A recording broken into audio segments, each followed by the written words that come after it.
邻居又来敲门了，他那张脸写满了理所当然。他儿子雷打不动要搭我的顺风车，5年了，1分油钱没给过，我每月油费多出几百，还得绕远路，迟到扣工资。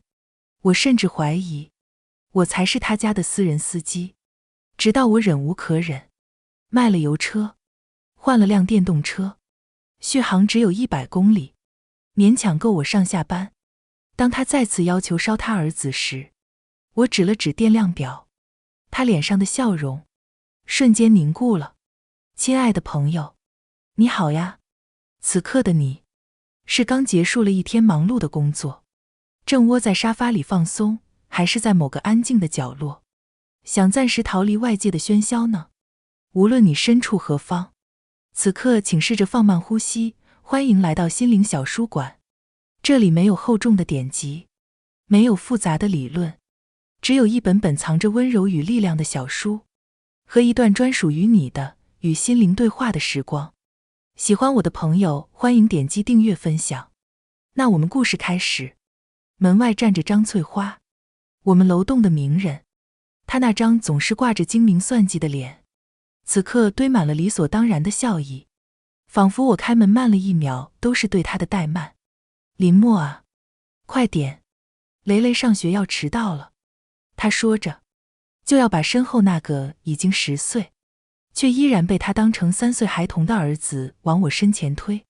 雷雷背着个巨大的书包，嘴里还叼着半根油条，含糊不清地嚷嚷：快点快点，我要坐副驾驶。5年了，整整5年，从我搬进这个社区，拥有第1辆代步车开始，张翠花就把我当成了她家的专属司机，风雨无阻，节假日不休。我的车成了他儿子雷雷的校车。起初，我以为只是偶尔的邻里互助，小林，上班顺路捎一下我们家雷雷呗，他学校就在你公司附近。我当时刚毕业没多久，是个典型的讨好型人格，不善于拒绝任何人的请求，生怕破坏了邻里间的和谐。我笑着答应了，可我没想到，这句顺路，一顺就是5年。他的附近是需要我提前20分钟出门，多绕行7公里的距离，而这5年里，他从未提过一句油钱，甚至连一句真诚的谢谢都吝于给予，仿佛我每天燃烧的汽油、耗费的时间，因绕路而迟到被扣的全勤奖，都是我心甘情愿的供奉。我算过一笔账，每个月我至少要为他儿子多花掉400-500的油费，这对于背着房贷车贷，每1分钱都要掰成2半花的我来说，是一笔沉重的负担。我尝试过委婉的提醒，张姐，最近油价涨得厉害，我这1个月工资都不够烧了。她眼皮都懒得抬一下，一边嗑着瓜子一边说，年轻人多赚点嘛，你这有车有房的，还在乎这点油钱？我们家雷雷坐你车，是给你面子。我彻底无言，原来在他的世界里，我的付出是他赏赐给我的面子，压垮我的最后一根稻草是上个月，我因为一个紧急专案连续加班，疲惫不堪。早上7点，张翠花的夺命连环靠把我从浅眠中惊醒。林默，你怎么还没下来？雷雷今天有升旗仪式，迟到了你负得起责吗？我拖着灌了铅的身体下楼，把雷雷送到学校，在赶到公司时，已经迟到了半个小时。专案主管当着所有人的面，毫不留情地批评了我。林默，我知道你辛苦，但这不是你无故迟到的理由。团队精神，明白吗？我站在那里，百口莫辩。我能说什么？说我为了一个毫无血缘关系的孩子，牺牲了自己的工作和精力，谁会信？谁又会同情？那天晚上，我坐在我那辆陪伴了我5年的油车里，看着油价表上不断攀升的数字和银行发来的信用卡账单，终于做了一个决定，我卖掉了这辆车，没有和任何人商量，我用卖车的钱还了一部分贷款，然后提了一辆最基础款的国产电动车，续航标称150，实际开起来也就100公里出头。它不适合远行，不适合社交，它唯一的优点就是能精准地满足我从家到公司的通勤距离。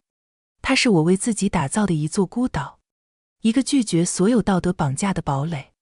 所以，当今天张翠花再次带着她儿子，理直气壮地站在我家门口时，我内心没有一丝波澜。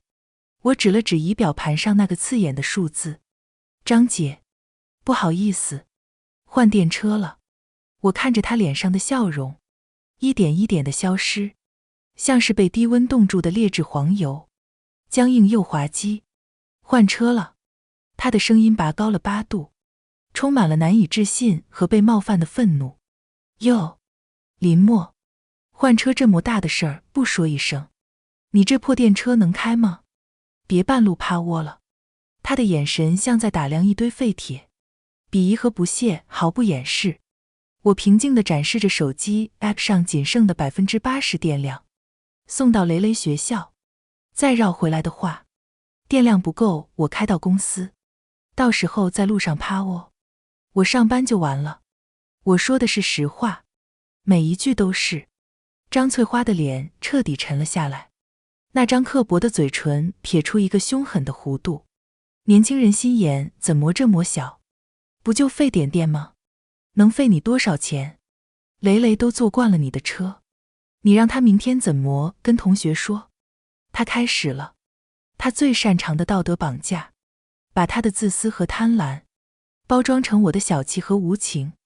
旁边的雷雷被他妈的情绪感染，也跟着大声嚷嚷起来。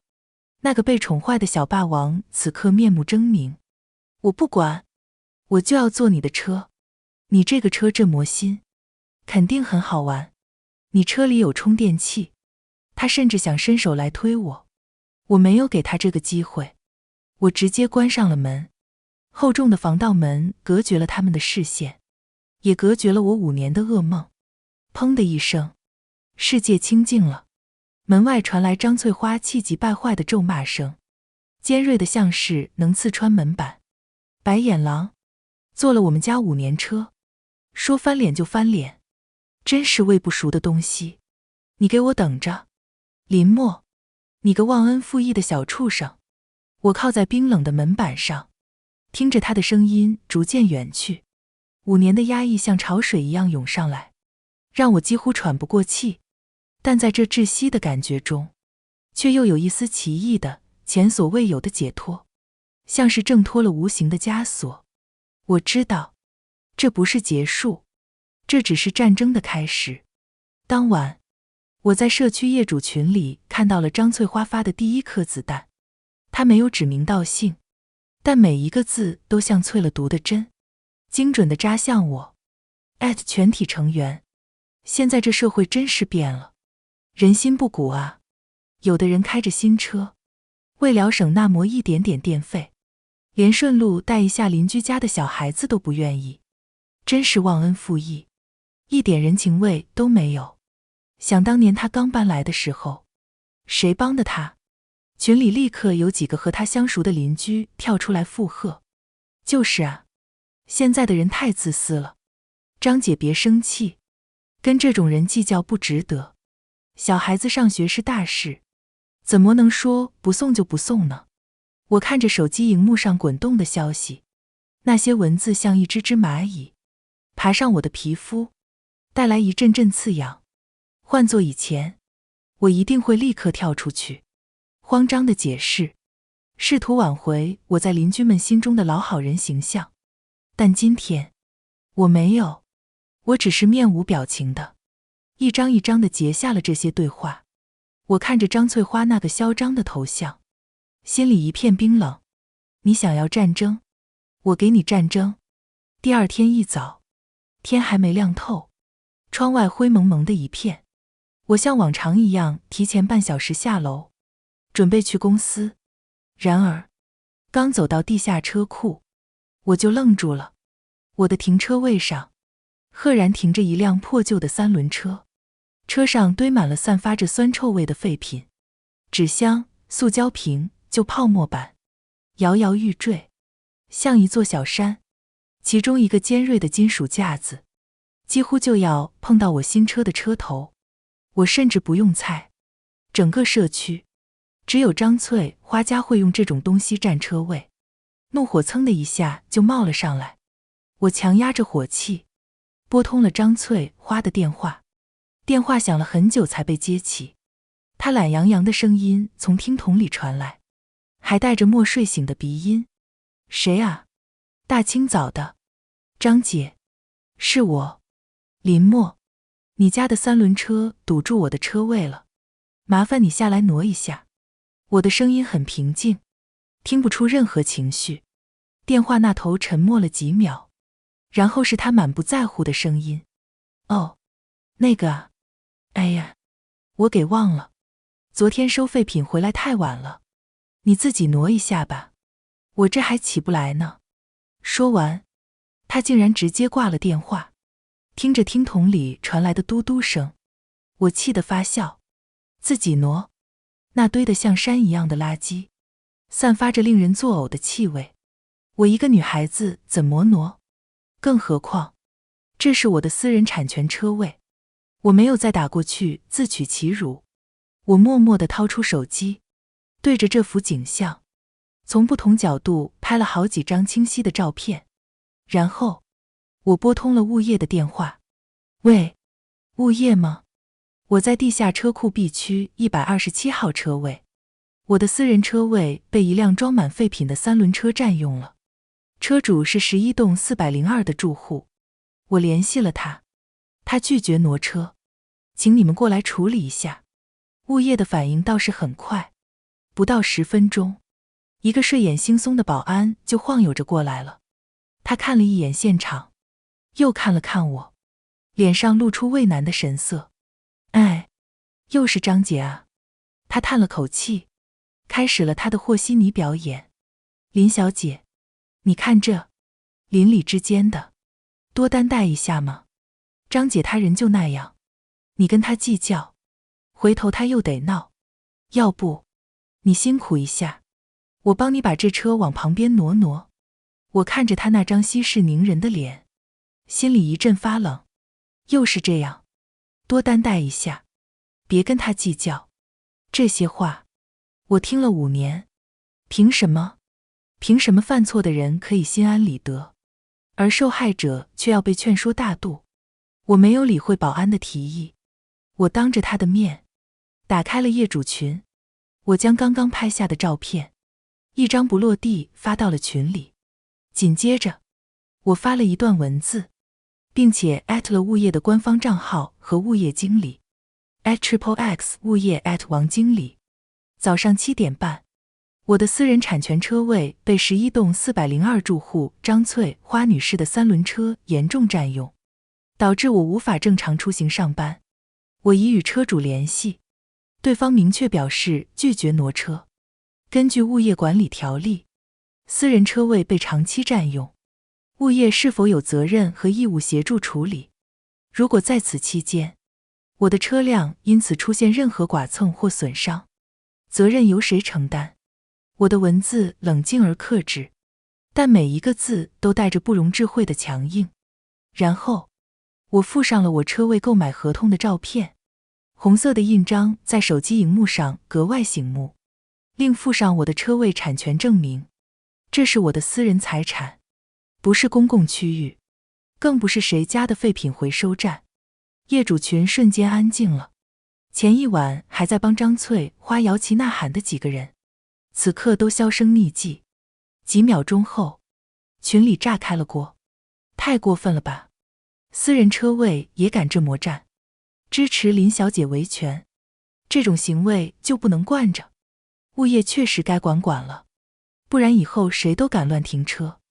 天啊，这要是蹭到新车，得心疼死。风向在证据面前瞬间发生了180度的大转弯。被@的物业经理终于冒泡了，发了一个收到的表情。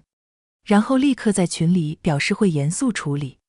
不到5分钟，我就接到了物业经理亲自打来的电话，语气十分客气，保证马上让张翠花下来挪车。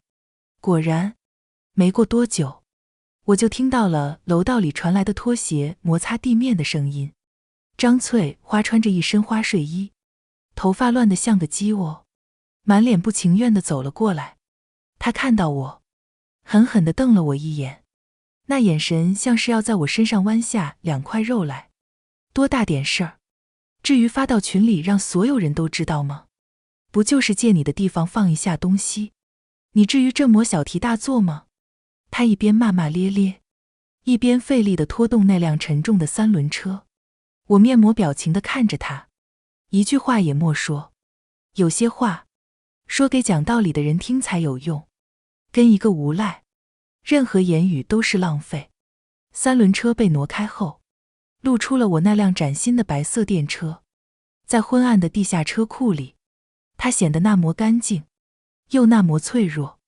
张翠花挪完车，经过我身边时，又用他那淬了毒的眼神剜了我一眼，嘴里不干不净地骂着，显摆什么？一个破电车，有什么了不起的？早晚让人给你刮了。我看着他气急败坏的背影，心里没有一丝胜利的喜悦。我知道，梁子越接越深，这只是一场前哨战，真正的暴风雨还在后面。接下来的2天，出奇的平静。张翠花没有再来敲我家的门，业主群里也风平浪静。我甚至产生了一种错觉，或许他已经知难而退了。事实证明，我还是太天真了。他不是放弃了，他只是在等待一个报复的机会。周6的下午，天气很好，阳光灿烂。我准备开车去见一个客户，商量一个设计方案。当我哼着歌走到车位前时，脸上的笑容瞬间凝固了。我的新车，那辆我寄予了心生厚望的白色电车，它的引擎盖上有一道长长的、触目惊心的划痕，从车头一直延伸到车尾，像是被人用力气狠狠地划开了一道伤口。黑色的底漆翻了出来，在白色的车身上，像一道丑陋的疤。我的心猛地一沉，血液在瞬间冲上头顶，又在瞬间变得冰冷。我几乎是立刻就想到了那个恶毒的诅咒，早晚让人给你刮了。我气得浑身发抖。这辆车是我摆脱过去，开始新生活的象征。它才刚到我手里不到1个星期，我强迫自己冷静下来。愤怒解决不了任何问题，我需要证据。我猛地想起，换车之后，因为担心张翠花会搞小动作，我特意在自家阳台上安装了一个小型的家用监控摄像头。那个摄像头的位置正对着我的车位。我几乎是冲回了家，心脏在胸腔里狂跳。我颤抖着手打开电脑，调取了从昨晚到今天的所有监控录影。我把进度调快进，眼睛死死地盯着荧幕。终于，在凌晨1点左右的画面里，我看到了那个熟悉的小小身影，是雷雷。他鬼鬼祟祟地从楼道里溜出来，手里攥着一串亮闪闪的东西，看形状是一串钥匙。他走到我的车前，探头探脑地看了一圈，确认四下无人后，便露出了一个恶劣的笑容。然后他举起手里的钥匙，用尽全身力气从我的车头狠狠地划了下去。刺啦！虽然监控没有声音，但我仿佛能听到那刺耳的、令人心碎的摩擦声。更让我遍体生寒的是，就在不远处的楼道阴影里，站着一个人，是张翠花。她就那么静静地看着，没有阻止，没有出声。当雷雷完成他的杰作，得意洋洋地向他跑去时，他的嘴角甚至勾起了一丝赞许和得意的笑。那一刻，我感觉全身的血液都凝固了。这不是小孩子不懂事，这是赤裸裸的、蓄意的、被纵容的报复。滔天的怒火在我胸中燃烧，几乎要将我的理智焚烧殆尽。我将那段视频以及雷雷画车的特写镜头全部截图保存，然后我拿着手机直接冲到了他家门口。我用力地敲着门，每一声都用尽了全力。咚咚咚，门开了，张翠花那张令人厌恶的脸出现在门后。看到是我，他脸上立刻露出戒备和不耐烦的神色。干什么？大周末的，敲什么敲？奔丧啊！我没有跟他废话，直接将手机荧幕对到他面前。你儿子干的好事，你看清楚。荧幕上，雷雷那张充满恶意的脸和车身上那道丑陋的划痕，清晰无比。张翠花看到证据的瞬间，脸色变了一下，但仅仅1秒钟，他就恢复了镇定，并且立刻开启了他的撒泼模式。什么东西？你 P 的图吧？我家雷雷那魔乖，怎么可能干这种事？他一把推开我的手机，声音比我还大。小孩子不懂事，就算不小心碰到了，你跟他计较什么？你一个大人，天天跟个孩子过不去，有意思吗？他开始反咬一口，逻辑荒谬到可笑。我看你就是故意找茬，你是不是把我家雷雷吓到了？我告诉你，你要是吓到我家雷雷，你得赔我们精神损失费。躲在他身后的雷雷探出半个脑袋，对着我做了一个狰狞的鬼脸，嘴里还发出略略的挑衅声。我看着这对母子那副无耻的嘴脸，感觉自己的肺都要气炸了。我突然不想再跟他争吵了，跟这种人讲道理就是对牛弹琴。我收回手机，冷冷地看了他一眼，那一眼带着我前所未有的决绝和冰冷。我转身离开，一句话也莫多说。张翠花以为我被他吓住了，还在我身后得意地叫嚣。怎么？莫话说了，心虚了？我告诉你林默，这件事莫完。我没有回头，我走下楼，站在楼道里，拨通了那个我从未想过会打的电话。喂，110吗？我要报警，我的车被人恶意划伤了，我有监控证据。电话接通的那一刻，整个楼道都仿佛安静了下来。我听到自己的声音，平静但坚定。我知道，从这一刻起，我和张翠花之间再也没有任何邻里情分可言，只有不死不休。远景的到来像一颗石子投进了平静的湖面，在整个楼栋都激起了巨大的波澜。警灯在楼下闪烁，邻居们纷纷探出头来，议论纷纷。张翠花的嚣张气焰在远景面前终于有所收敛。远景的介入并没有带来我期望的正义，那更像是一场大型的官方认证的和稀泥。在派出所的调解室里，面对我提供的清晰到连雷雷脸上雀斑都看得见的监控视频，张翠花依然在狡辩。远景同志，他就是个孩子，他懂什么啊？他就是觉得那车好玩，拿钥匙比划了一下，谁知道那车漆那么薄，一碰就掉了。她的丈夫，一个叫雷大壮的男人，全程沉默地坐在旁边，像一尊没有灵魂的雕塑。他偶尔抬起眼皮看我一眼，那眼神里没有丝毫歉意，只有麻木和纵容。最终，在远景的调解下，张翠花同意赔偿4000块的修车费。她是从牙缝里挤出来的。她把一沓皱巴巴的，甚至还带着菜市场鱼腥味的钞票狠狠地摔在调解室的桌子上，钱散落一地。给你，满意了吧？为了这点钱，闹到警察局，你可真有出息。他看着我的眼神充满了怨毒和鄙夷，仿佛我才是那个敲诈勒索的恶人。我没有去捡地上的钱，我只是冷冷地看着他，直到远景尴尬地把钱收起来递给我。这件事之后，我在社区的名声彻底臭了。张翠花成了一个受害者，一个被心狠手辣的邻居逼到绝境的可怜母亲。而我，林默，成了那个为了几千块钱就要把一个不懂事的孩子送进监狱的恶人。他像一个精力旺盛的八卦发射塔，在社区的各个角落，向每一个他能接触到的人哭诉我的罪行。那个林默啊，心太狠了。我家雷雷就是不小心碰了他一下车，他就报警，要把孩子抓走啊。现在的年轻人一点同情心都没有，冷血得很。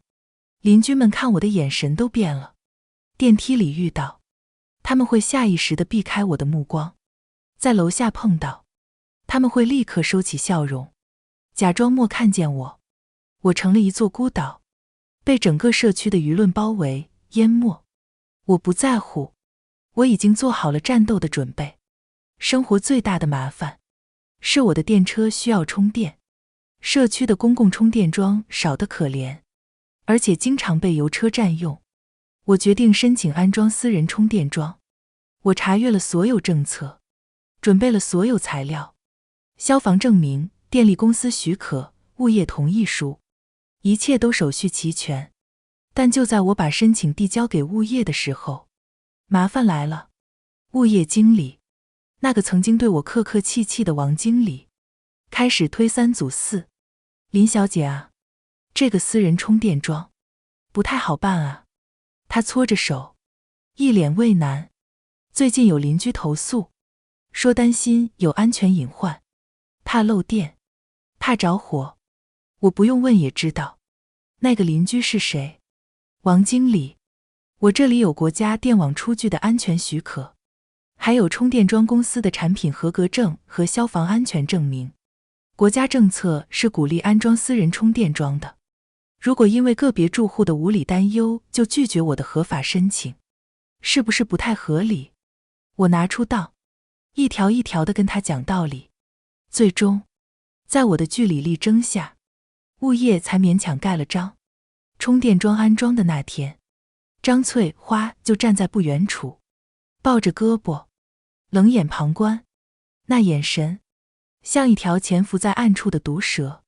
充电桩装好的第一个晚上，我把车停好，插上充电枪，看着手机 App 上显示的正在充电4个字，我心里涌起一股暖流。这不仅仅是电量，这是我的安全感，我的自由。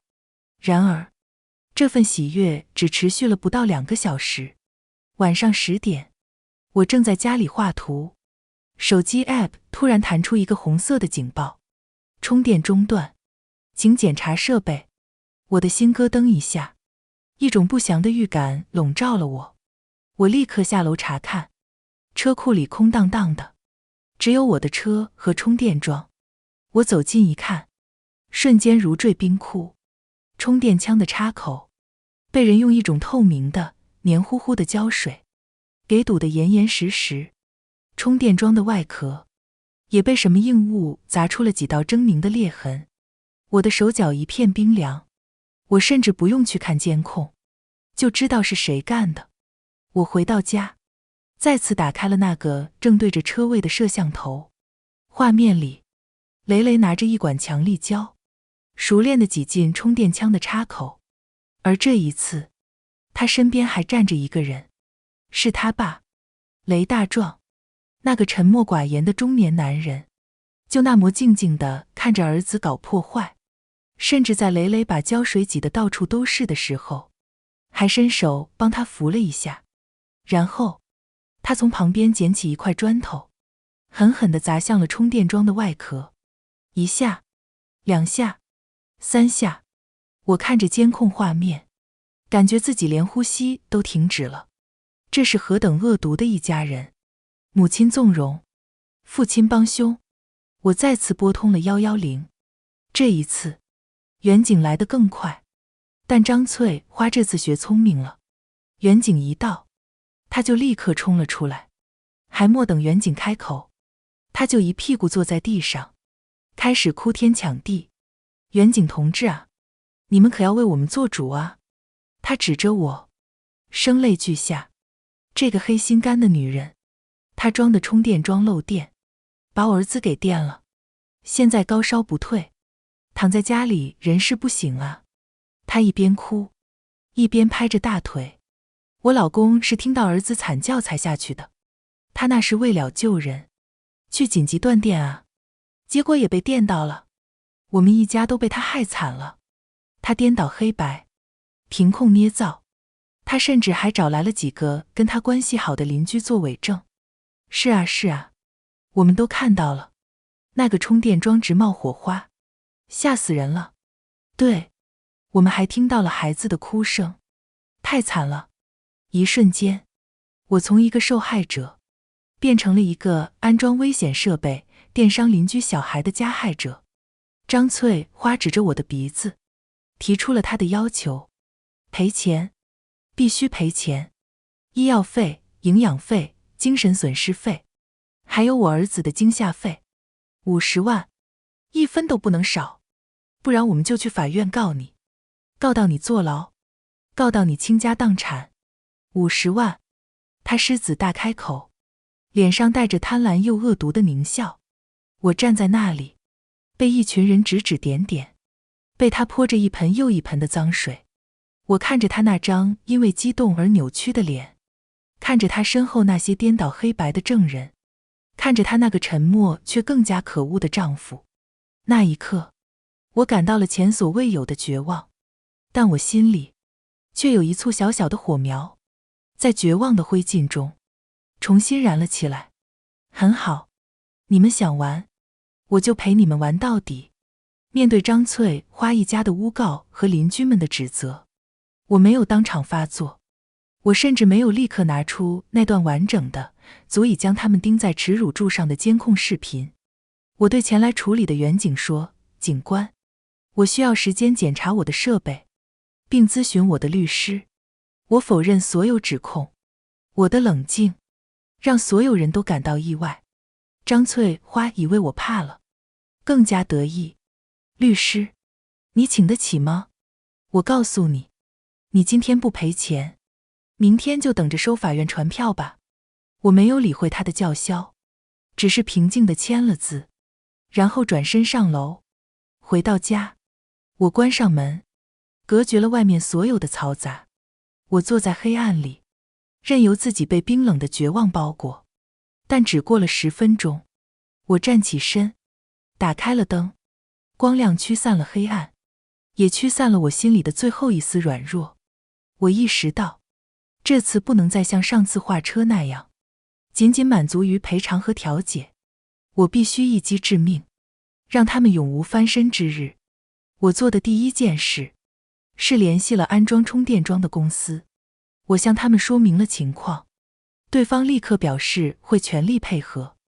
第二天一早，他们就派了技术人员上门，对我被破坏的充电桩进行了全面的检测，并出具了一份详细的设备损坏情况及安全性能鉴定报告。报告明确指出，充电桩本身符合国家安全标准，不存在任何漏电风险。充电中断的原因是充电枪被人为注入绝缘胶体，外壳破损是外力钝器撞击所致。我还拿到了这份充电桩的产品合格证、国家3C 认证，以及购买时签订的保险合同。每一份档都是一颗射向敌人的子弹。接着，我联系了一位大学同学，他是我们那一届的法学高材生，现在在一家知名的律所工作。我把事情的来龙去脉，包括5年的顺风车、画车事件，以及这次的充电桩被毁和诬告，原原本本地告诉了他。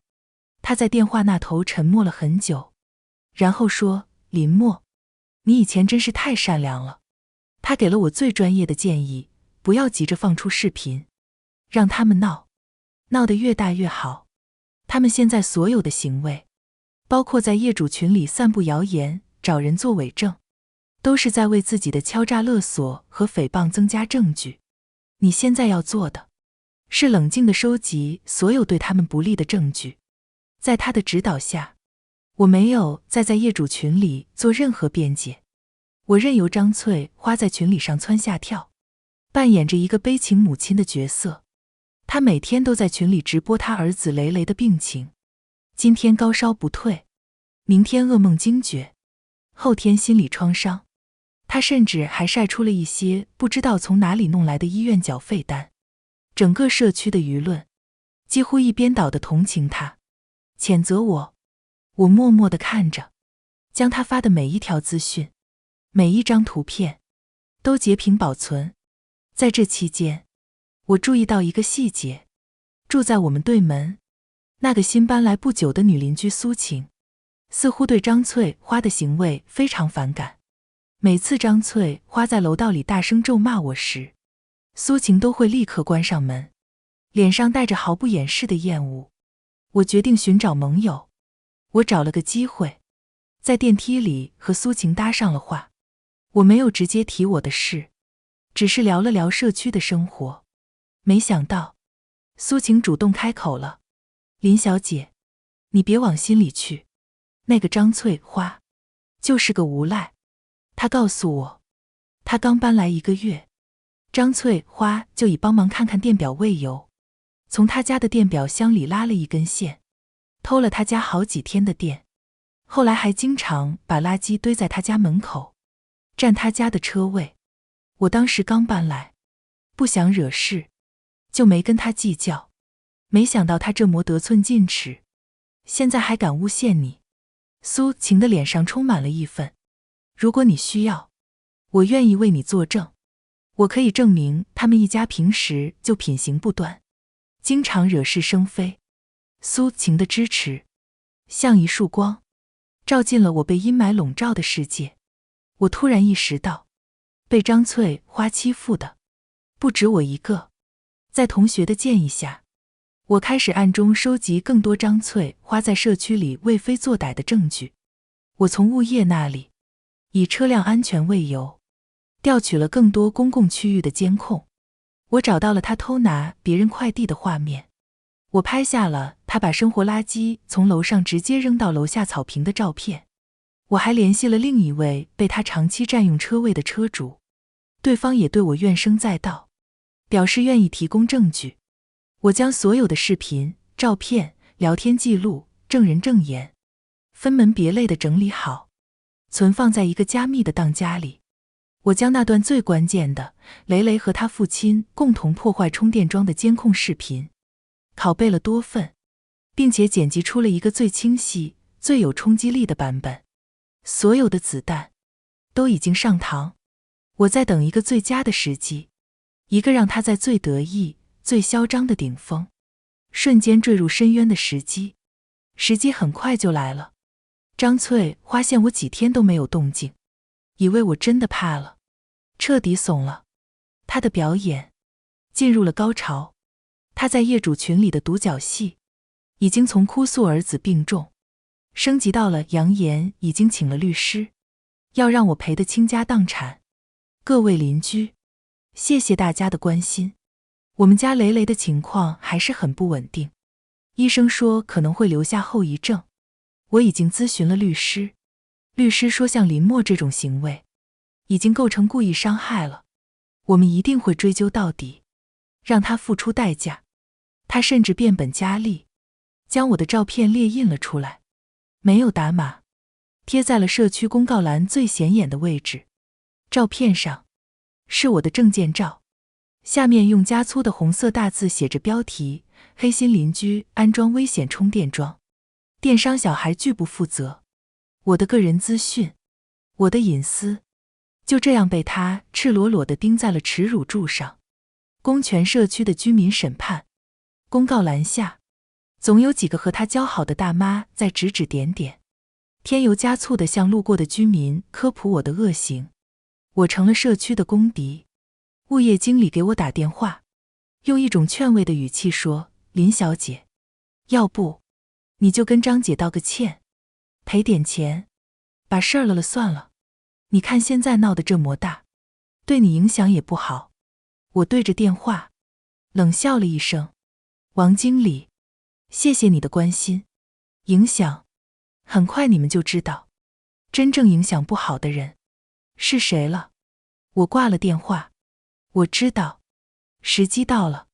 我打开了那个沉寂已久的业主群，张翠花还在里面我，进行着他最后的疯狂。林默，你个缩头乌龟，敢做不敢当吗？有本事出来对峙啊！我深吸一口气，将那段剪辑好的长达1分半钟的高清视频直接发到了群里，没有配任何文字。视频像一颗深水炸弹，在500人的业主群里瞬间引爆。视频的画质极其清晰，甚至能看清雷雷脸上因为兴奋而泛起的红晕。他拿着强力胶，熟练地堵住充电枪的每一个缝隙。他的父亲雷大壮就站在一旁，面无表情地看着，像一个冷漠的监工。当儿子完成破坏后，他接过儿子递来的砖头，毫不犹豫地砸向充电桩的外壳。那沉闷的撞击声仿佛通过荧幕敲在了每一个观看者的心脏上。视频的最后是我加上去的字幕，将张翠花在群里哭诉儿子被电到高烧不退的聊天记录和这段视频并排放在了一起。强烈的对比，无声的讽刺。在群里死一般的寂静之后，我发了一段长文，那是我这几天里逐字逐句反复修改过无数遍的战斗檄文。各位邻居，我是127号车位的车主林默。关于近期张翠花女士对我的一切指控，现做出如下回应。1. 关于顺风车，过去5年，我风雨无阻接送其子雷雷上下学，从未收取任何费用，按照每月额外20公里路程，当前油价计算，5年累计油费及车辆损耗成本，预估超过25000元。此为情分，而非本分。2. 关于划车事件，有清晰监控为证，雷雷恶意划伤我的新车。事后，张翠花女士不仅毫无歉意，反而倒打一耙，此为报复。3. 关于充电桩事件，视频为证，其子雷雷与其父雷大壮共同故意毁坏我的私人财物。事后，张翠花女士捏造充电桩漏电伤人的谎言，在社区及网络上对我进行造谣诽谤，并索要50万元巨额赔偿，此为诬告与敲诈勒索。4. 附上我的充电桩国家安全认证、产品合格证以及保险公司承保证明，证明我的设备绝对安全。漏电一说纯属子虚乌有。5. 我已正式委托律师，对于张翠花、雷大壮一家的故意毁坏财物、诽谤以及敲诈勒索未遂等行为，我将保留一切法律追究的权利，包括但不限于要求其公开道歉，赔偿我全部经济损失与精神损失，并视情况追究其刑事责任。法律不会冤枉一个好人，也绝不会放过一个坏人。公道自在人心。我的长文条理清晰，证据确凿，每一个字都像一把重锤，狠狠地砸在了张翠花一家的脸上。业主群彻底爆炸了。卧槽，这是真的吗？天啊，这家人也太恶毒了吧！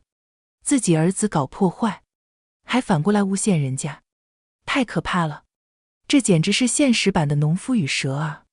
之前还帮他说过话，我真是瞎了眼了。林小姐，我向你道歉，支持林小姐维权，必须让这种人付出代价。之前帮张翠花说话的几个人，全都销声匿迹，连头像都不敢亮了。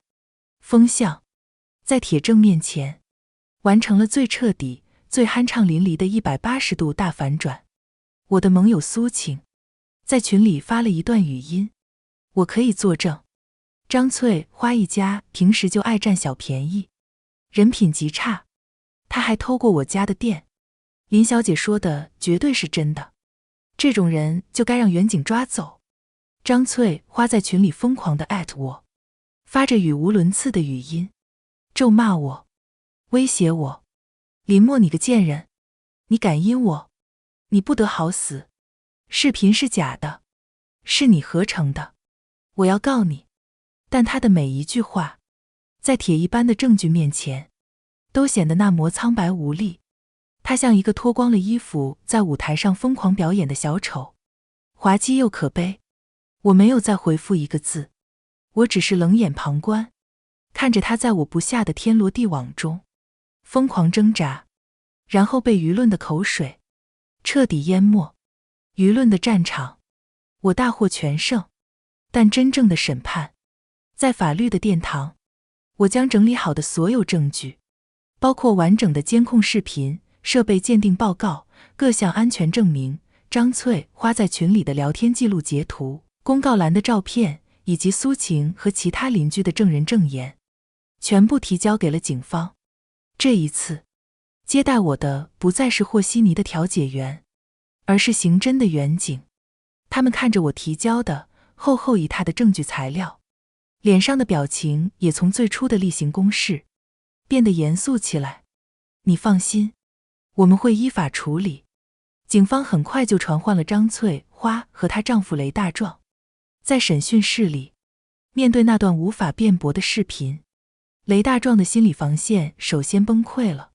这个一直沉默着纵容妻子和儿子作恶的男人，在法律的威严面前，终于低下了他那颗麻木的头颅。他承认了所有事实，并表示愿意赔偿我的所有损失。但张翠花还在负隅顽抗，她依然在撒泼，在狡辩，说自己什么都不知道，都是我陷害她。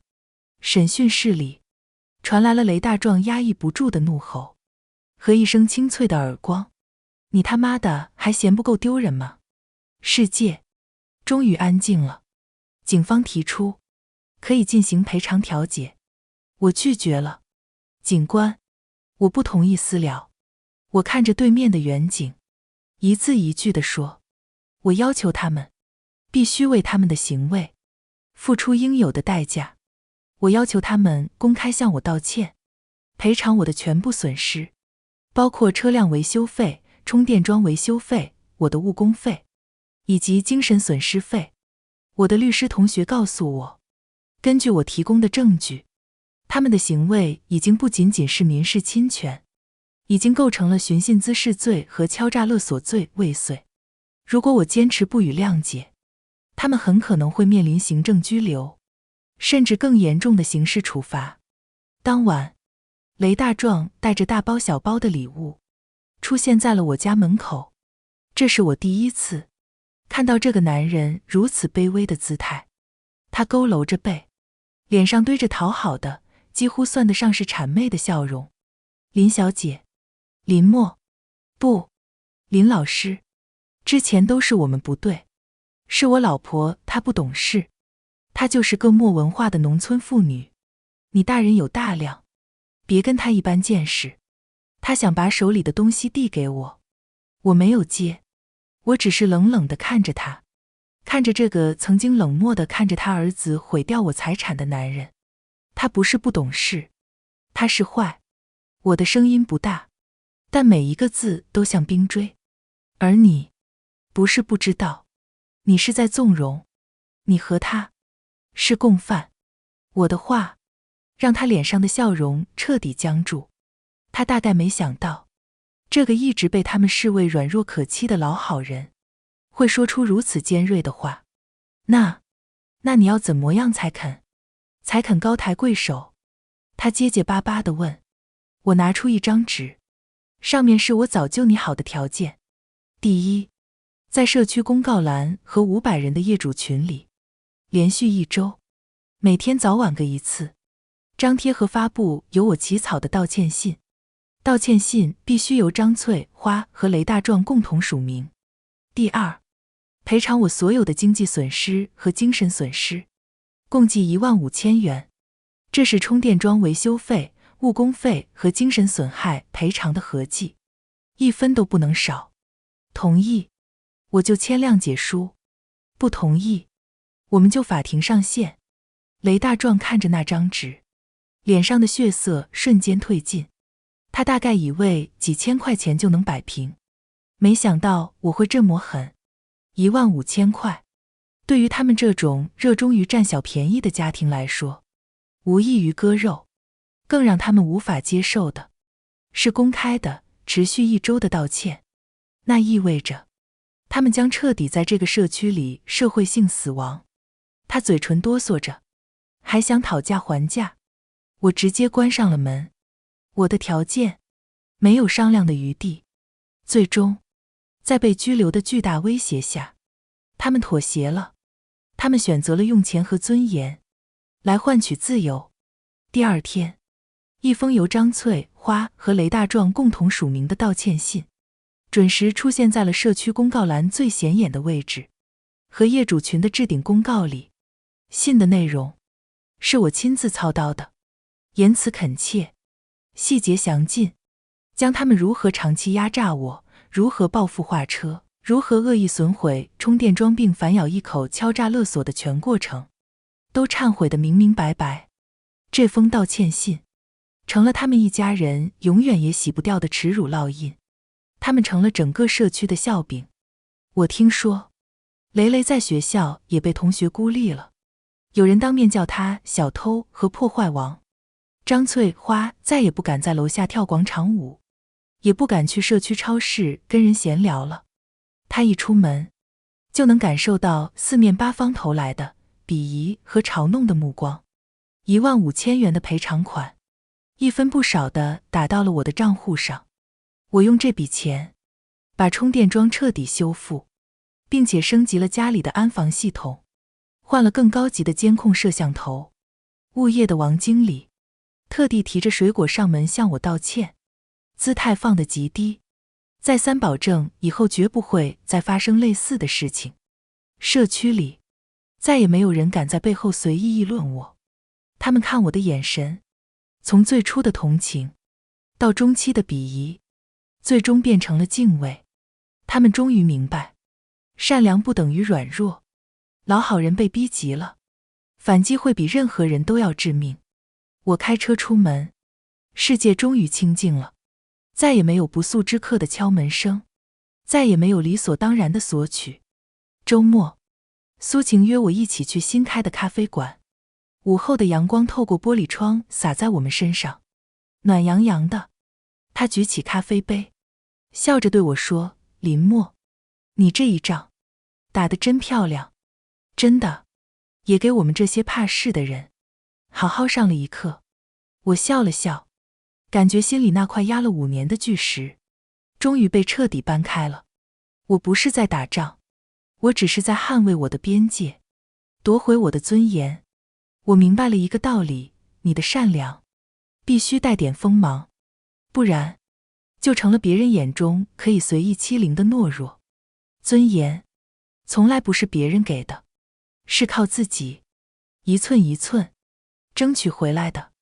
几个月后，我听苏晴说，张翠花一家受不了邻居们整天指指点点的生活，终于把房子挂在中介那里，准备卖房搬走了。据说，因为他们家的名声在外，房子挂了很久，价格一降再降，都无人问津。